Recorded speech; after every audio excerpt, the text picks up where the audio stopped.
Assalamualaikum warahmatullahi wabarakatuh. Kali ini kita akan bahas seseorang yang cukup menggegerkan dunia pada saat ini, yaitu Jeffrey Edward Epstein.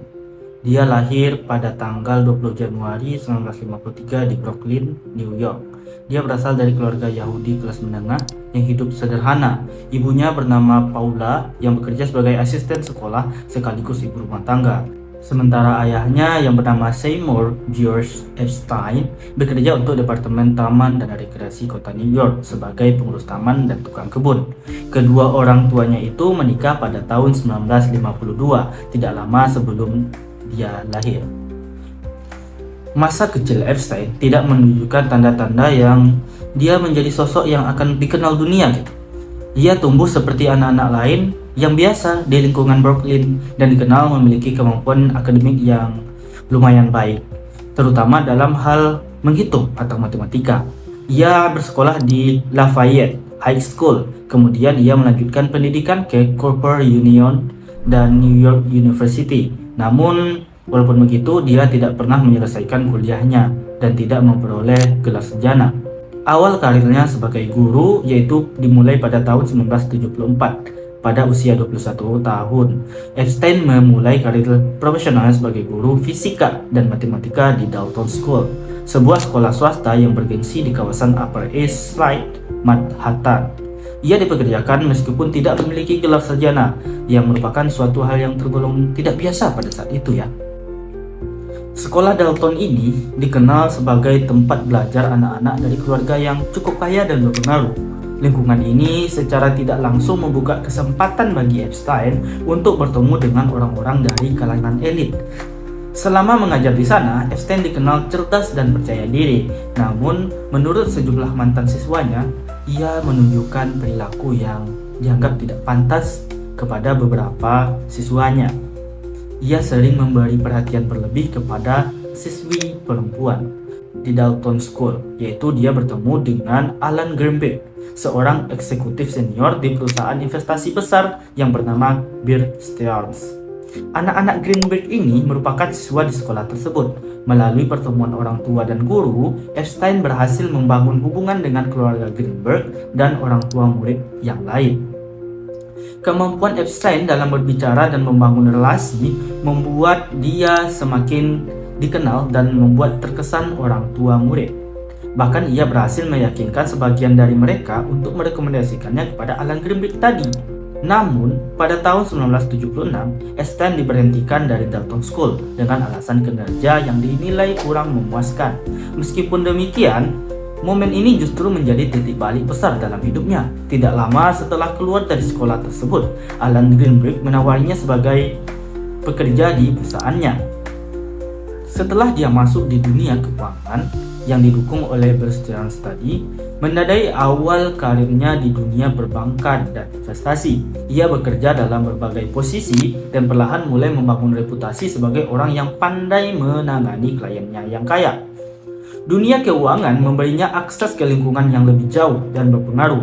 Ia mulai mengenal banyak orang yang penting, belajar mengelola uang, dan memahami cara bagaimana investasi dalam skala yang besar. Beberapa tahun kemudian, ia meninggalkan Bear Stearns dan memulai perusahaannya sendiri. Nah, dia mulai membuat perusahaannya sendiri ini dan dikenal sebagai pemodal yang mengelola kekayaan-kekayaan orang super kaya. Kehidupannya berubah drastis dan menjadi sangat kaya. Memiliki rumah mewah, berbagai tempat tinggal, dan menjalin pergaulan luas dengan tokoh-tokoh yang elit, mulai dari pembisnis, akademisi, hingga figur publik. Citra sosial di lingkungan elit ini selama bertahun-tahun membuat Epstein dikenal sebagai sosok misterius yang jarang tampil di media, namun memiliki koneksi yang sangat luas. Ia sering berada di lingkungan sosial orang-orang yang berpengaruh.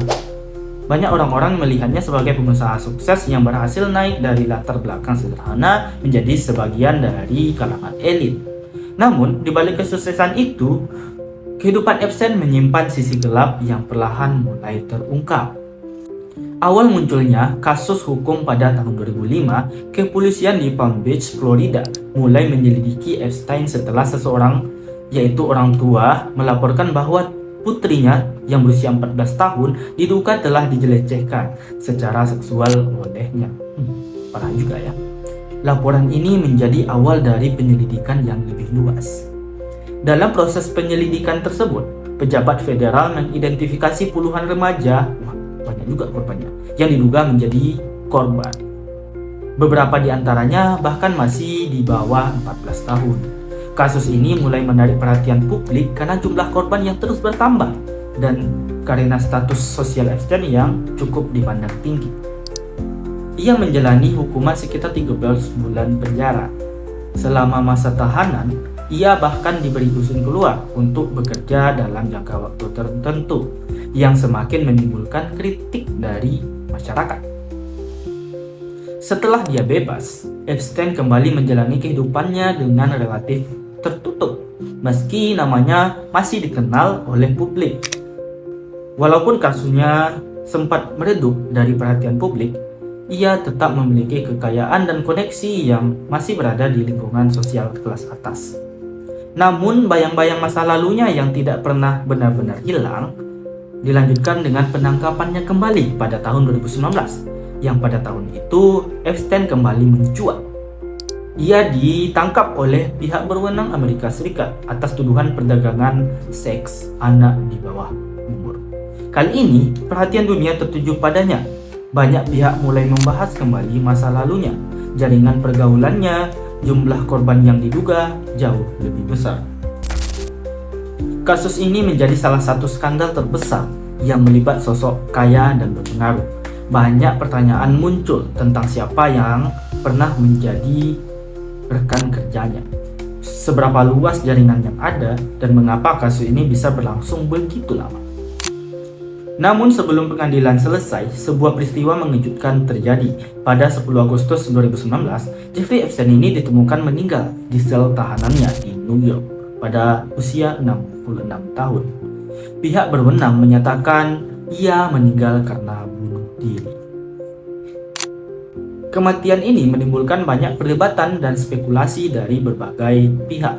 Banyak yang merasa masih ada pertanyaan besar yang belum terjawab, terutama mengenai jaringan dan pihak-pihak yang mungkin terlibat. Kisah hidup Jeffrey Epstein ini merupakan perjalanan yang kontras ya. Ia berasal dari keluarga yang sederhana, kemudian dia naik sebagai guru tanpa sarjana, lalu ia berhasil masuk ke dunia keuangan yang membuatnya kaya seperti itu. Hingga kini namanya tetap diingat, bukan hanya sekedar kekayaan dan koneksinya, tetapi juga karena kasus besar yang pernah dia tinggalkan dengan dampak yang menyisakan banyak pertanyaan. Nah, setelah kematian Jeffrey Epstein ini, akhirnya dalam beberapa tahun berikutnya, sejumlah dokumen pengadilan, kesaksian, dan berkas-berkas lama yang mulai dibuka secara bertahap. Nah, file-file ini berisi keterangan dari korban, daftar kontak, serta informasi tentang orang yang pernah berada di lingkarannya Epstein ini. Pembukaan dokumen ini memicu gelombang perhatian baru dari masyarakat dan juga media. Banyak orang yang ingin mengetahui beberapa luas jaringan dari Epstein ini. Siapa saja yang pernah berhubungan dengannya dan apakah ada pihak lain yang terlibat dalam kasus ini. Meski tidak semua nama dalam dokumen berarti terlibat, ya kan? Tapi publik tetap menyoroti betapa luasnya pergaulan dari Epstein ini. Hingga kini pembukaan berkas-berkas Epstein ini masih menjadi bagian penting dari upaya mengungkap keseluruhan cerita di balik salah satu skandal terbesar yang ada dan pernah terjadi di dunia modern.